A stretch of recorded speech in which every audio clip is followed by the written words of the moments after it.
I want to run some questions by John Greco. He joins us, former Browns offensive lineman, current analyst. He's on the Fan Hotline. Hello, John. Hey, Ken. Hey, Danny. Hey, Owen. How's everyone? Oh, God, you already sound like you are not sounds enthused defeated. to do John, this. are you okay? I'm doing well, yes. Danny Cunningham in for Tone today. Are you sure you're doing well? Are we ready to go over this? Absolutely. All right, so your thoughts on the loss. What was the biggest problem on the loss on Sunday to Pittsburgh before we look into the future here? Oh, God. I mean, I have a long list of things that kind of bother me, but I have to say that the huge number of pass attempts really bothered me. And, you know, there's so many different ways to dissect why they might have done it, why it was the best option at the time, why they couldn't run the ball. But, you know, your best offensive player right now is a running back. And you pass the ball that many times with your, third and fourth string tackles right now? Mm-hmm. And there's more injuries.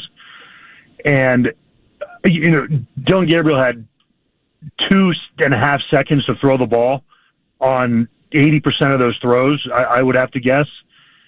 Why not hand the ball off a few times? Now, I know that there's loaded boxes. I've said that on your show before, that's all the Browns are going to see. Because if you take away their main threat, you know, sure, pass the ball against us 60 times.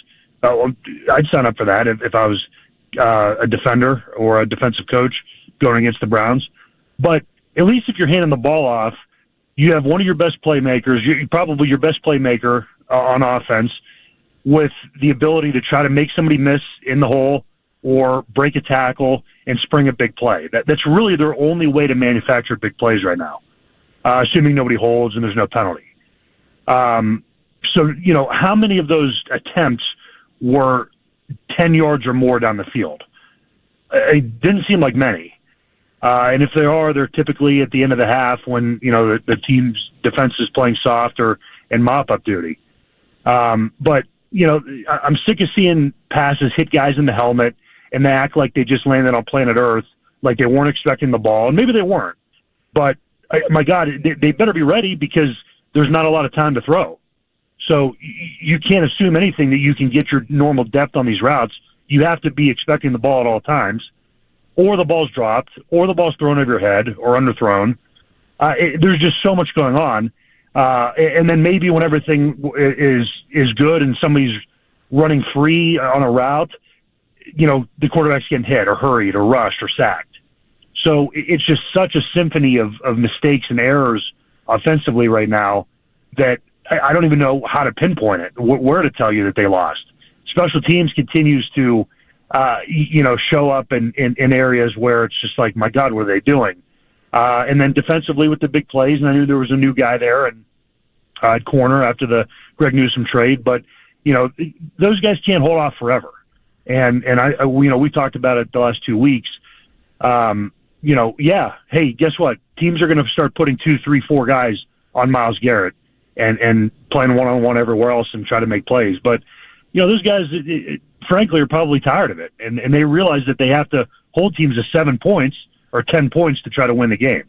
So you can see frustrations are starting to mount, and rightfully so.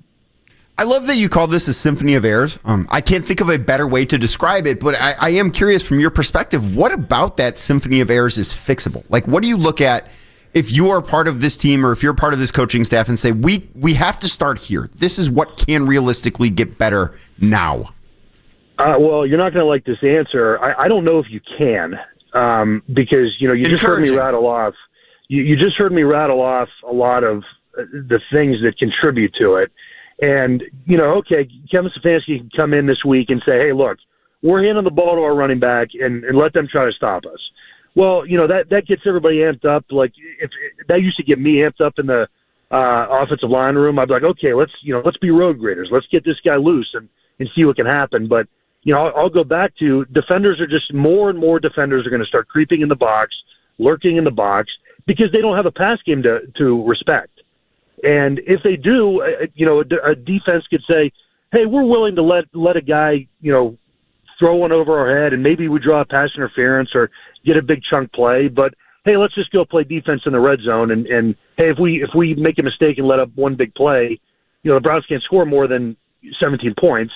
So let's just take some risks over here and stop the run, make them completely one-dimensional. But to try to find an answer to your question, I think it's, Coach Stefanski's going to come out and say, oh, we got to execute better. We got to do this better. Everyone's got to win their one-on-one job. And he's right, and that has to, come true. But I just don't know how you can expect, these guys that are playing a tackle right now, it's starting to wear on them. Obviously, the interior guys are more one-on-one because you have to slide guys certain ways to help one tackle, and then the other one tackle is exposed.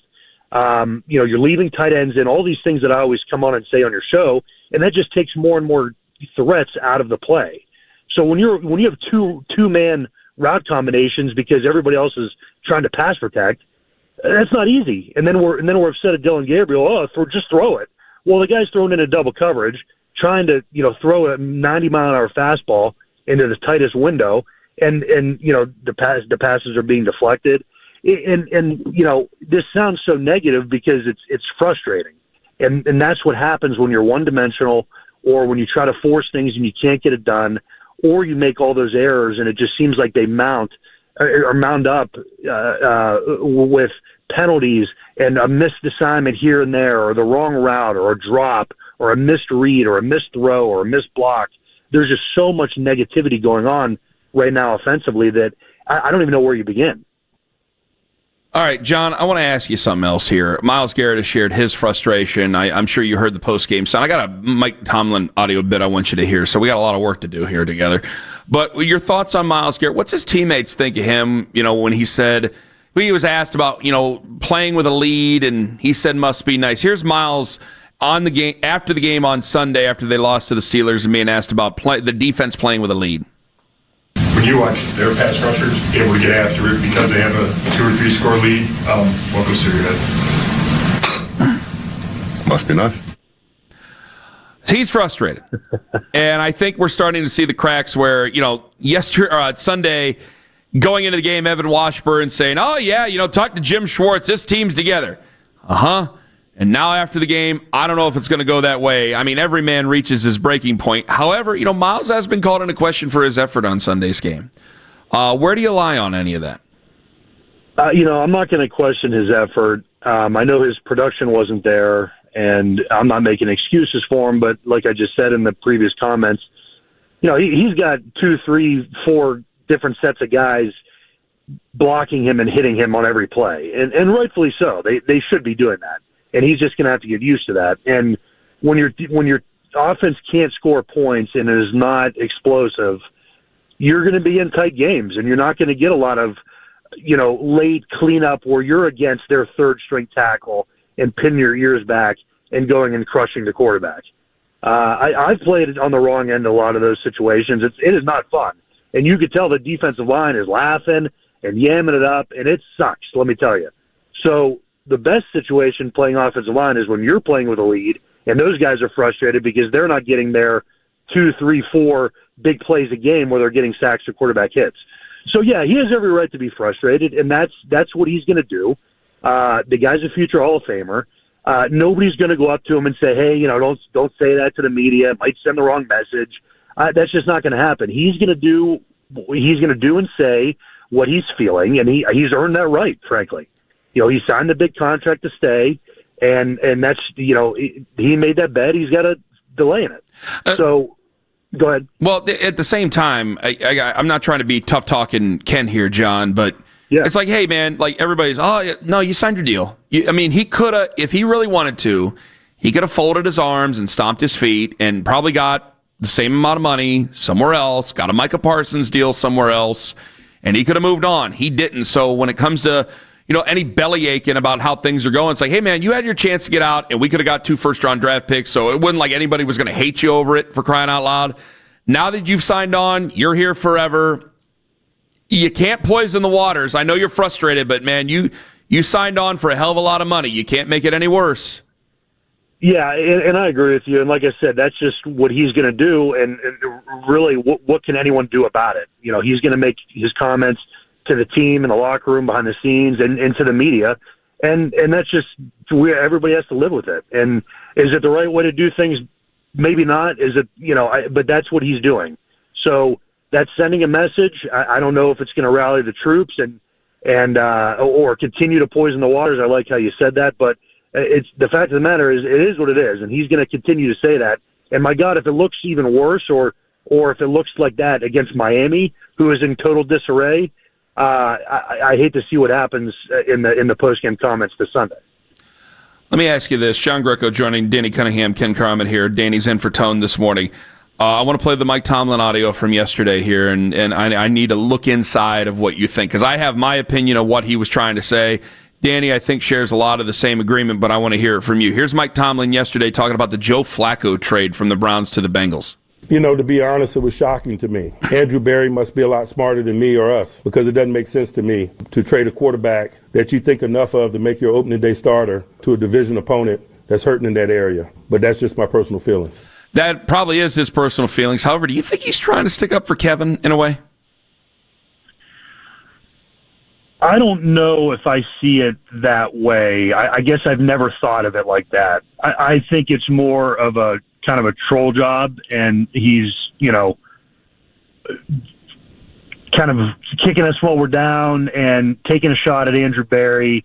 I think he obviously respects the hell out of Joe Flacco and his resume, and playing against him in the playoffs throughout his career.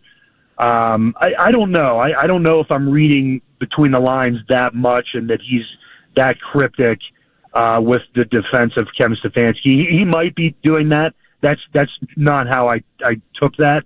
But the comments were interesting, and Coach Stefanski, I did hear his response and kind of his remarks, which is totally calculated, and obviously what I would expect Kevin Stefanski's response to be.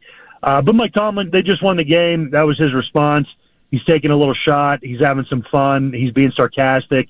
That was more kind of what I took from it. I looked at it too as he's annoyed that he has to play Joe Flacco and not Jake Browning this week. Like that, I think is part of it, is that the Browns made his life a little bit more difficult, even if the Browns can't actually make his life difficult when they play the Steelers, but they made it a little bit more difficult on a short week. And I do think that there is a respect for Kevin Stefanski that he has, and I kind of think he sees a lot of what's happening here with the tide is sort of shifted onto people are blaming Kevin in a way that they weren't before. Yeah, you make a good point about the preparation for this week, how it's changed, and he would much rather not play against Joe Flacco. But I don't know. I guess I just wasn't reading into it that much as far as like the head coach and the two head coaches kind of watching out for each other cryptically. I just think it was more as a subtle shot to the front office and, hey, what are we doing? Like one of those kind of things. Are they a little bit, do they have to, try a little bit harder against Joe Flacco? Sure. But either way, you got to prepare, and they're not going to take anybody lightly. I just think it was more of a subtle shot. Dolphins are slop. We're slop. 1-5, 1-5. If you lose this game, does Kevin risk losing the locker room? I mean, I don't know. I don't know if losing the lock. I just think it would be so bad. The Browns are favored, okay, and it's funny. I heard Tua's comments and the head coach's comments about these player-only meetings, and oh my God, I used to hate player-only meetings. Guys not showing up, guys showing late, and then they have to go out into the media and say those things. If you're a leader, you should call those guys out in the locker room, not through the media. So they are in shambles, but I feel like they still have playmakers. Their running back is a playmaker on offensively. That guy had an unbelievable game. Tua can still deliver it if he's standing upright and not running for his life. And their defense can get after the quarterback a little bit. So I think the Browns have to really focus on trying to do things the right way offensively. The defense could take care of itself, but limit the mistakes, the pre-snap penalties, the missed assignments. Try to be where you're supposed to be when you're supposed to be there, and that's the only thing that's going to put them in the best chance to win. Because if they're going out there making mistakes, and one thing is they've been taking care of the football offensively, so continue to do that. and hopefully they come out on the right side of things, because I don't know if he'll quote unquote lose the locker room, but it's going to get a lot uglier. You're going to have even more moans and groans into the media from Myles Garrett. Offensively, you're still going to hear the same things. We got to get back to work.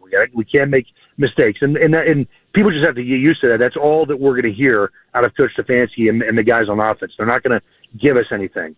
But yeah, it's going to be a tough sledding if they lose to Miami this weekend. Okay, like 30 seconds. Why did you hate player-only meetings?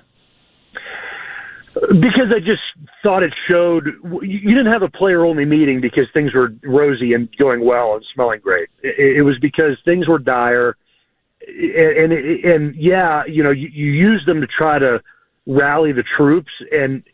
But I think, guys, because I was a part of so many of them, and you just kind of knew, like, hey, we're doing this because we have to, and it's important. I'm not downplaying them.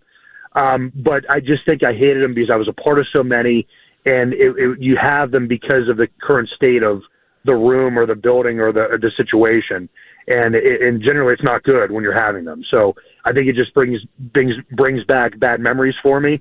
But when you're starting to call guys out for not showing up or being late, I mean, that's ugly. The great John Greco on the Fan Hotline. Find him on Twitter at John_Greco77. John, thank you for the time. Guys, have a great week. Outstanding. John Greco on the Fan Hotline. Hated player-only meetings because of that. Who could blame him? The Browns still haven't had a player-only meeting. That we know of. That we know of.